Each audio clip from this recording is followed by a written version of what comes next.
Hello and welcome to Dead Ideas in Teaching and Learning, a higher education podcast from the Center for Teaching and Learning at Columbia.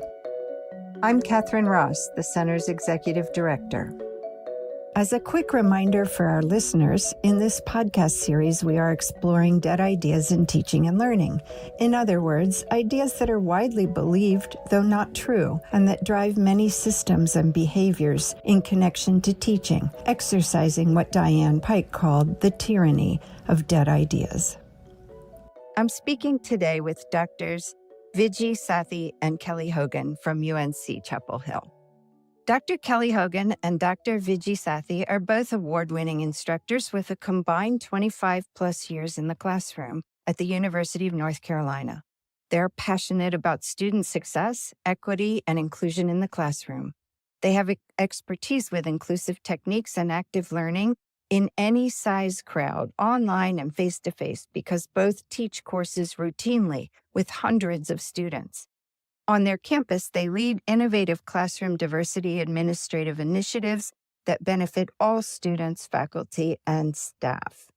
Both are leading the campus in curriculum reforms, bringing course-based undergraduate research experiences and makerspace courses to all disciplines. Kelly and Viji have shared their work with faculty through hands-on workshops at numerous types of institutions. Both are featured experts in the Association of College and University Educators course on teaching effectiveness. They have been active in the scholarship of teaching and learning in their respective disciplines of biology and statistics, and their work has been featured in a number of national publications, such as the Chronicle of Higher Education and the New York Times. Viji and Kelly are well-known authors of the book Inclusive Teaching: Strategies for Promoting Equity in the College Classroom and are themselves researchers. Welcome to our Dead Ideas podcast, Viji and Kelly. I am so happy to be talking with you today. Happy to be here. Yes, thanks for inviting us. Absolutely. I couldn't wait. So in this sixth season of Dead Ideas, I wanted to explore a little bit why dead ideas are so persistent. Why do we have them? And why do they stick around? And also, I think it kind of leads into why is the research on learning often underutilized or even ignored in higher education, which allows those dead ideas to hang around. Viji and Kelly are well-known authors and are themselves researchers. So I figured as authors, they have found a way to communicate the large volume of research behind equitable and inclusive teaching to a national and international audience. So I wanted to have them come today and share their secrets with us on how they communicate about research to their audience and what they've learned in using the research to reach a very large audience. So my first question is that, as I said earlier, I think sometimes that dead ideas persist because so many instructors either don't know or just don't even have time to think about the research on learning enough to seriously engage with it. And honestly, the institutions don't always reward and value that work. So, right, there's that piece. But I know it's more complicated than that. That's a kind of simple explanation. So what I want to get at is, how can we better translate the science into action and maybe help people see value in this research? So what have you learned in your work with the book and the work you do with instructors about people's exposure to the research or resistance or reluctance to engage with it? And how do you address that? Sure, I can start by saying a lot of what you said is true, right? That where is the time and place for us to understand the impact of research on teaching? And we are seeing definitely in graduate school training, there's a bit more interest in thinking about approaching it systematically and looking at evidence. But a lot of us are thrown into the classroom and we're really teaching in the ways we've been taught. And sometimes that is without the emphasis of looking at evidence. And especially as college educators, we have training and research in our disciplines, but we don't often think about or pay attention to the research on teaching. And we think of it as something that's it's a sort of innate thing that, maybe it's a skill that you pick up along the way, but that you don't actually hone the craft of teaching and pay attention to the literature. So I think that something that has been interesting to Kelly and I is that we've been seeing people say, well, one thing they've enjoyed about the book is, they see the approach as being used and then the evidence behind that approach and sort of tying that together and realizing that it is helpful to look at the research and think about it in that framework. But we don't often have these kinds of pieces that really do that for practitioners, right? So that was a huge emphasis for us, was to think about how to translate the research to practitioners. And I liken it to science communication. Many of us are involved in science communication, thinking about taking potentially dense material and translating it for the public.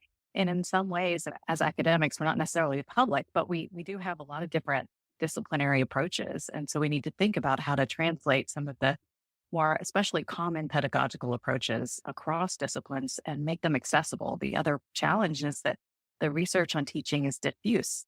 Where do we look in our discipline to a journal? Do we look to specifically a journal that focuses on teaching? It's hard to even know where to begin to sort of dig into that literature. So I think part of it is the awareness, but the other part is we've created this system where it's all siloed and it's difficult to even know how to get into it. Right, right. I love that comparison with science communication. I think that's a very apt comparison. Yeah, we've been fortunate enough now that our book has been out for a little while and some groups are reading it. And as Viji said, a lot of people are just really pointing to the idea that there are really practical approaches. And while, you aren't going to learn everything from one book, we have checklists at the end of each chapter that people are finding helpful. A checklist alone isn't going to do it, but I think it speaks to people's ability to digest a lot of information. They don't have the time, and they're really appreciative of having this sort of manual as a place to start. It's been really fun to just hear quotes from people saying, like, every new teacher should have to read this book. So, I mean, that's the greatest compliment we can get in terms of thinking about what is it that's missing in the field for this to be resonating that way. And I'm sure lots of books about teaching resonate the first time you read a book about teaching, but it's fun for it to be ours once in a while. That's great. And I have no doubt that you get lots of those kinds of comments, because I think the work that you've done and that many of us in the CTL world do is this sort of synthesis of this, volumes and volumes of research, as you said, Viji, that come from all different directions, and synthesizing it, but also translating it right into practice. Like, so what does that mean when you walk in your classroom? What are you going to be doing? What are you going to be saying? What's your syllabus going to look like? And I think that's incredibly valuable work. So congratulations on getting that kind of feedback. That's very exciting. So that's sort of more at the person level, right? But if we think about from the institutional level, or even broadly, right across higher education systems, what changes might help address the absence of research in university teaching practices and this notion, as you identified, Viji, that you can just go start teaching and, you prepare for years to know your discipline, but you could just walk in and teach. What could we do to change that? So, I mean, particularly with inclusive teaching and things like equitable assessment, anti-racist pedagogy, that really does require some intentional engagement with research, and as well as, self-reflection and thinking about what you're doing with your students. But are there structural ways that we could make that easier, and or identify some structural impediments that are getting in the way of this? Sure. Yeah, that's a big question, It is right? a big question. I'm sorry for that, but I did want to hear your thoughts on it. Yeah.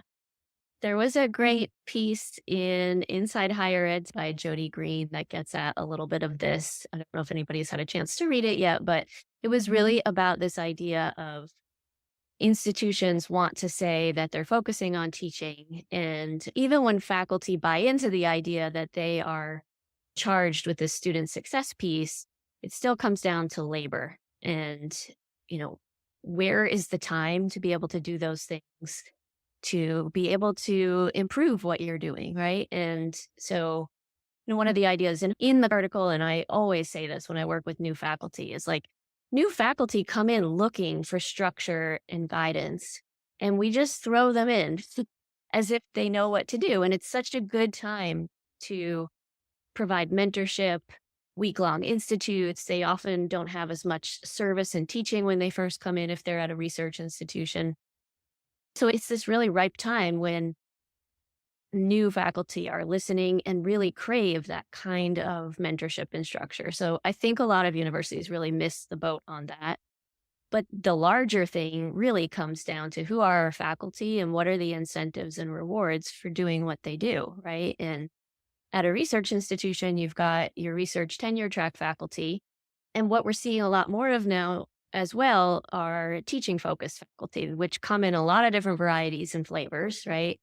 But who really is evaluated and rewarded for this kind of evidence-based, research-based teaching that we're talking about? It's not really built into the structures in terms of promotion, tenure, contracts, all of that. And that's something that I've been working on for a few years within my own department to think about, like, there must be metrics beyond student evaluations that we can use. We know there are. And student evaluations perpetuate this. They do. Yeah, because students feel like when learning is easy, that's what they want. And if professors have to have rewards based on student evaluations, it just perpetuates this cycle of being rewarded based on what students want instead of learning.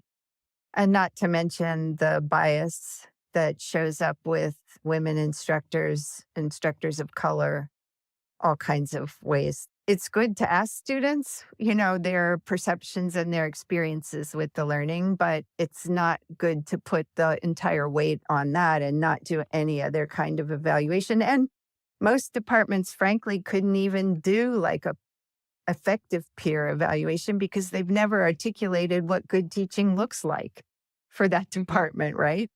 Yeah, so that's a good one. That's a big one. If we could change just that thing, that would be huge. Yeah. Mm-hmm. And that back up even a step further. I mean, it's great to get them in their first weeks of teaching, but why not before that? Why not when they're getting their graduate training? We know that not all will become educators in a college classroom, but we know that there are many who aspire to that, and they should really be getting that training there as well. And I think that's something we're seeing more of. And on our campus, we're involved in the CERTL network. And I think that does a really nice job of promoting this sort of not just training and teaching, but dovetailed nicely with the research on teaching and helping young scholars, new scholars figure out how to maybe do both in the positions that they're about to go into. Yeah. Yeah, that's interesting. And yeah, CERTL is a great network. That consortium provides so many wonderful resources for STEM graduate students. And many universities now in the teaching centers are developing robust graduate student programs. And I've heard a couple people say and read in some articles that that's really the hope for the change in teaching, that, if we could convince more universities to really focus on graduate students so that by the time they get their role as a faculty member, lecturer, or whatever kind of role it is, they are ready to teach. They know enough to not have to make hard mistakes in the classroom. Yeah, and even if they still need some of the logistical training, I think coming in with the mindset that there is evidence for how teaching works, Right. that you're just not naturally born with it. It's not about being funny and charismatic, that there is research behind it. Just that mindset alone, I think, brings a lot of change Yes. to teaching. And then people can still, they will make mistakes, they will learn on the job, right? Yes. I think that's all very true. Yeah. I don't know why it's not more widely adopted in universities, and I know I've heard at least, and maybe you have some thoughts on this, that it's a little bit difficult for STEM graduate students to engage in these kinds of programs, even when they do exist, because the demands on their time is often focused around research, doing your research in the lab and working with your mentor and getting published. So, yeah, it's tough, even when those programs exist. Well, much like we talk about faculty development, like to have people go to extra institutes and do things beyond, I've been involved in programs where I have co-mentored a faculty member in my classroom in a class we were going to teach together, right? And that doesn't cost people more time. The two major barriers are time and knowledge, right? And Right, so right. putting a mentor in the class that they're teaching, right? And I think the same is true for graduate students. Like it's great to have them go to all those extras, but at the same time, there is a faculty member there potentially mentoring them, right? So that experience could be rich in context as well. And I think that's where people sometimes get the best learning in real time. Yeah. And it's very meaningful learning because it's directly applicable to their entire career, what they're going to focus on. So the other aspect of this is, when we think about dead ideas in teaching and learning, sometimes, we have to remind ourselves that students are also part of this equation. And as you just referenced, Kelly, right, this belief that learning should be easy. And if it's not easy, then something's wrong with the instructor, which also shows up in the research, right? For example, on these huge studies on the adoption of active learning in large science classes, where there's a lot of pushback from students because they have this sort of illusion of comprehension that happens when you sit and listen to an expert talk about something or solve an equation on the blackboard or whiteboard.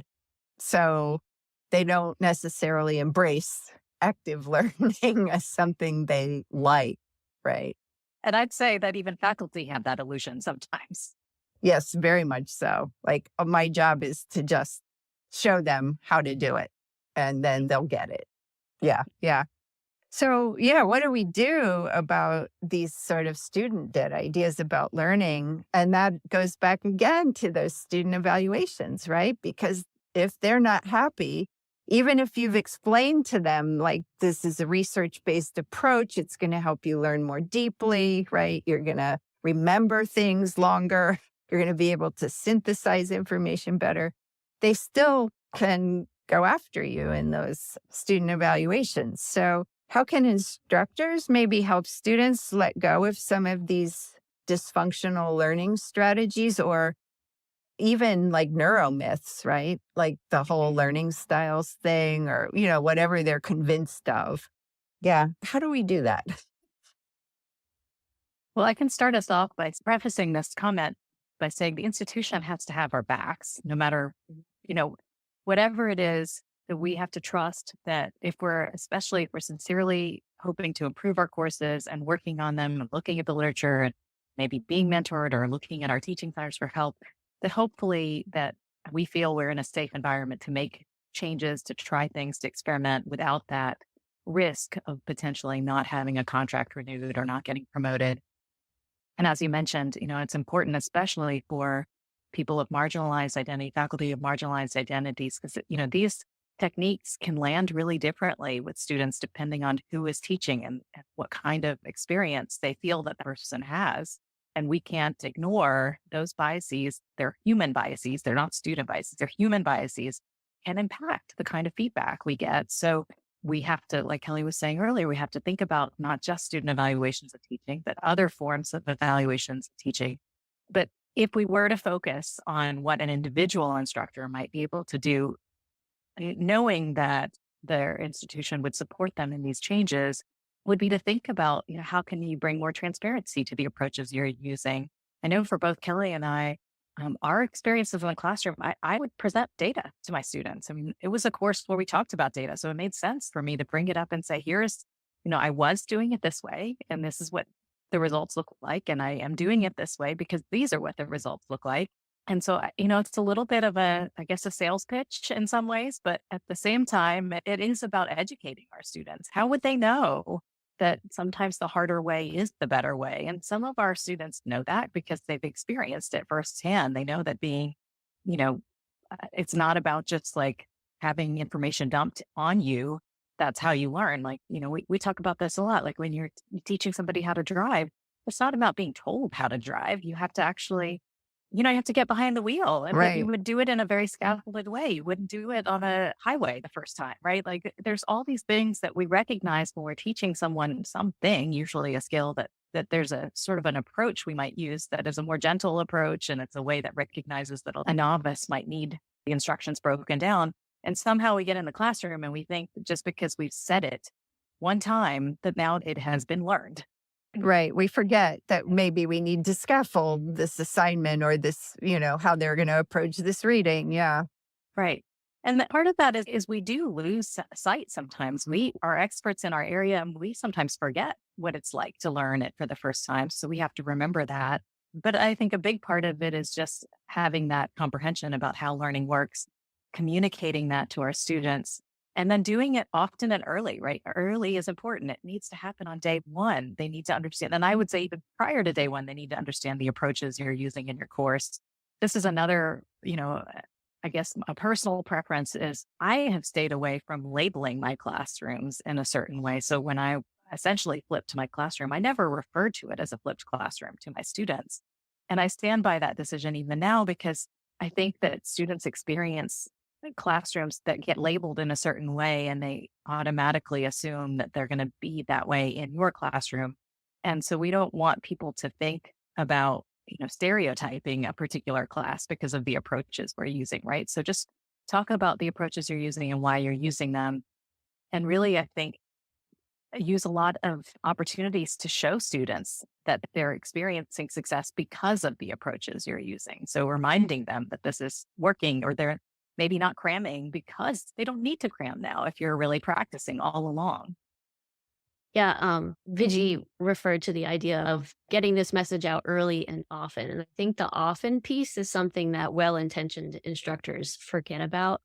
Kimberly Tanner has a lot of research around what she calls instructor talk, which we are both fascinated with. And when I do observations now, I'm very much focused on a lot of different things, but instructor talk is always on my mind. And how is this person doing this? And for those that aren't aware of it, it's the non-content talk that you do. So if you say like, great job, that's non-content talk, right? So it can be motivational, but I find that the more experienced I am with all of these approaches, the more comfortable I am with this kind of instructor talk. So maybe my students think they know a topic or a process in biology. And then I say, oh, let's take a moment and draw it. Right. And then that's when they realize I don't actually know it that well. And I don't just let it be, right? I say, the reason we're drawing it is because you think that you know it, but just reading it once isn't going to do that for you. We need to practice it multiple times in multiple ways. Now I want you to turn to somebody and explain it, or now I want you to make a group drawing of this, right? And so scaffolding that practice, but also being transparent in the moment and showing them, now if I give you a question about this, isn't it so much easier because of this practice we just did? And this is the kind of studying and the skills you need to bring to all your classes and outside of the classroom. And that's when I think it clicks for students, that they hear it over and over and you're in it for their success and their learning. Yeah. It's that metacognitive reflection. And then maybe adding like reflections when they get their first graded exam or assignment back, and having them think about what they might do differently the next time, or how did it work out, and what maybe do they need to make a change in how they approached it. Those also are very powerful. And I think the thing I've found is that dialogue with students is so critical. If you do like a classroom assessment where you ask students, what should I start doing that would help you learn? Is there anything I should stop doing that's not helping you learn? What should we continue doing that is helping you learn? They love to give feedback and feel like they're part of the conversation. And then coming back and talking with them about that feedback. Why are we doing group work? I know some of you don't like group work. Let's talk about that, right?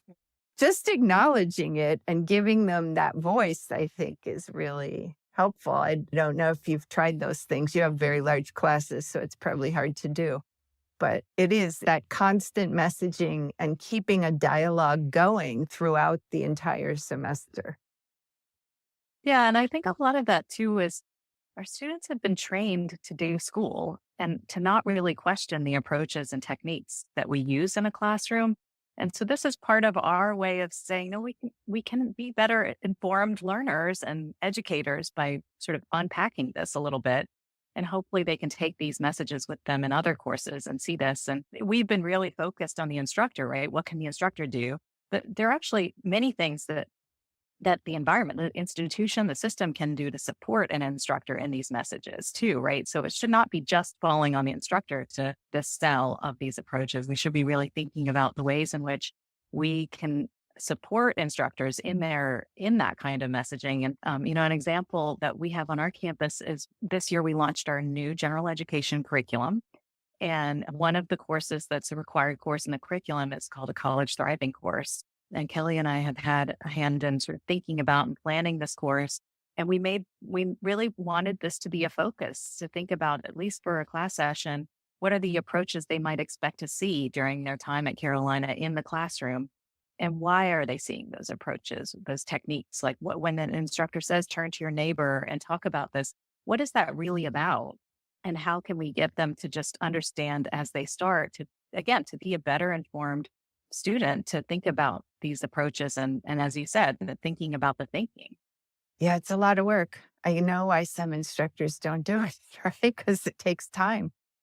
It does take time. It does, but it's important. It's a valuable use of time. I totally agree. But I know it's hard sometimes for people to Sure. sort of say, well, I'm going to take 5 minutes and talk to my students about this thing. Mhm. Yeah. And it's a parallel discussion with active learning. I think that's oftentimes what we hear too. I don't have time for that because I have to cover some content. Right. Yeah, we got content to cover. I also started doing weekly emails to my students, which came out of the pandemic, but I've kept. And it's such a great place to thread some of those things in too, like why I'm doing that, or I'm so proud of you this week for X, Y, and Z. And then I always add a little bit about what I'm watching on TV. And that's the hook at the end. They want to know more about me because they're nosy. That's great. And you're right. It doesn't have to be in the classroom during class Mhm. time. You can communicate this in many ways. You can build it into your syllabus. You can, there's just lots of ways to think about it and embed it into, whatever learning platform you're using. There can be opportunities for students to have little like reflections and things. Yeah. Wow. Great answers. Thank you so much. So we'll get to our wrap up question here. What is it that keeps you inspired and motivates you to just really keep pushing for that change in higher education? For me, it's the students. I have changed over the years. I have learned to be a better instructor. And every time I do something that I know is based on evidence and I know why I'm doing this thing and I ask for feedback on it, the students usually give me what I need to keep moving forward. That's not to say it's executed perfectly and that there isn't room for improvement, but when done well, the students really do get it and they want more of it. I'm in a biology department at UNC where it's not just one class that has changed. The entire curriculum has changed. The strategies are the same across all of their introductory courses, as well as chemistry, math, physics. So the students are seeing this across all of their STEM classes. Um, and that reinforcement helps them buy into it and then be able to be these really informed partners, right? With this constructive criticism, but also filling your bucket with like, this is awesome. This is helping me reach my goals. I'm so glad that it wasn't as intimidating as I thought it was going to be. I really look forward to my next class like this. All those kinds of things, I think for me, that's what I need to keep going. Great. Yes. Students are important, and that's why we do this work. Mhm. Viji. I think I would say I absolutely agree. It's nice to hear from students, and especially when you make such efforts in your classroom. I'd also say more and more recently, I've been thinking about the sort of systems level changes and how we can create and cultivate an environment where we support not just individual instructors, but thinking about just changing the water, like not really focusing on individuals, but how do we change the climate around some of these things? And to me, it's rewarding when you see, I mean, they're ripples, right? Like little things that you make changes to, and then they impact other things. So even seeing change happen, and we've been at it, I guess, in the span of time, let's say a decade of teaching, that doesn't feel like a long time, but to see the kind of changes we've seen just in that short time span, it feels really rewarding and hopeful for me to think about like what else is possible. I love that. And I think it's important that we see change happening. Otherwise it's hard to make progress. So the small wins, but more importantly, how um, not just one instructor is impacted, but multiple instructors are impacted, multiple classrooms are impacted, and just the idea that it could send a wave in ways that we've never anticipated. And I appreciate that a lot. Right, right. And, the outcome is going to be, for many students, a transformative experience, life transformative experience. So, Yeah, we've been seeing some of these changes on a small scale, but I would also say I'm optimistic that some of the institutional level thinkers are really starting to push for how do we make these changes happen more quickly, right? How do we change the rewards and the tenure system? So I really think we're going to hear a lot more about that. And some departments and institutions are going to move forward in a really inspiring way and model how this can happen. boy, I hope so. I hope you're right. I hope I can be around that long. You invited optimists on this show. Well, thank you so much to both of you for taking the time to talk with me today and to try and help make that change happen and make it happen quicker. So we really appreciate you being part of our spring 2023 podcast season. Thank you for inviting us. Yeah, thanks for the conversation. If you've enjoyed this podcast, please visit our website where you can find any resources mentioned in the episode, ctl.columbia.edu/podcast. Please like us, rate us, and review us on Apple Podcasts or wherever you get your podcasts. Dead Ideas is produced by Stephanie Ogden, Laura Nicholas, John Hanford, and Michael Brown. Our theme music is In the Lab by Immersive Music.